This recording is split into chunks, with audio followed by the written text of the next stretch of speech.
because we have these documents that are the highest authority in the land, and they were God-inspired, and they unlock the rights that allow you to read that, allow you to preach that.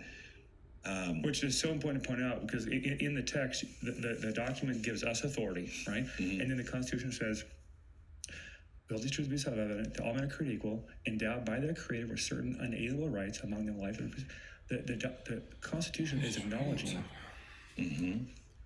that government do not give men rights. God gives men rights. Government was not designed to give men rights, which means government cannot take men's rights. Our government was born to acknowledge sovereign rights given to man and then protect them. And our insurance policy is the Bill of Rights. That's right. They're like, in case you didn't understand the first time, here's the Bill of Rights. I interrupted you. Keep going.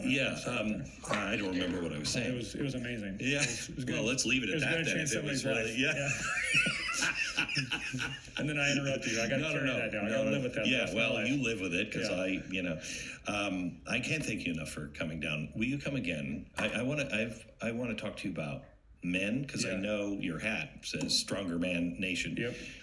There is such a lack of understanding of men. Yes. And so I'd love to talk to you about that. I love it. I do remember kind of what it was. It's important because we've danced around Christian nationalism. Yes. And it's really important. And I'm not even sure how people define it. So no, I know. They define it over my skis here. Most people don't.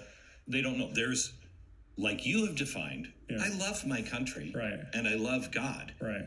But I have this rule book called the Constitution. Right. And they work together. Yes. But we're not a country that says you have to be this religion. That's right.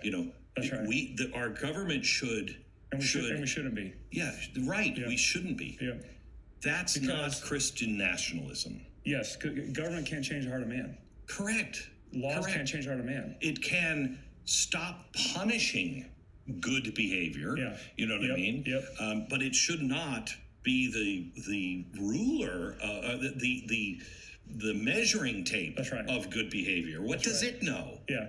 That comes from the individual knowing who God is. That's right. The more laws align with the Word of God, the more human flourishing. Yes. More freedoms we can have. Yes. 100%. Yeah. So I think it was I just wanted to say that because I think that's the page you're on. Yeah. And the Christian nationalism thing is taking root. And I don't think by average person, they just don't know what the bad Christian nationalism is. How would you define Christian nationalism, like the most agreed upon definition of the phrase? I think the most agreed upon is what we just talked about.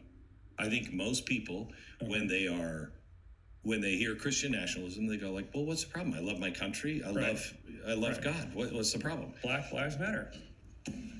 Yes. But once you get past the BLM and the little black box, you're like, oh, wait a minute, it means what? Right. Exactly right. I think Black Lives Matter. I happen to think all lives matter. Right. You're attacking the nuclear family? Wait a minute. Exactly right. Right. And that's this whole theory of containment Buddy was talking about in terms of if we can contain Christians by guilt by association. So, for instance, it's like, you're going to the Glenn Beck show? Yeah. Well, do you know he believes this? Or what if he believes it? I'm like, I don't know. I'm a Bible-believing, spiritual dude up for a conversation with anybody. Let me speak freely and talk about Jesus. Amen. And see if we can move ourselves towards, and let the chips fall. And what I would tell pastors is, like, saturate your mind with the Word of God, walk in the power of the Spirit of God, speak your mind, live with a clear conscience, go and have a steak and sleep like a Calvinist on Benadryl.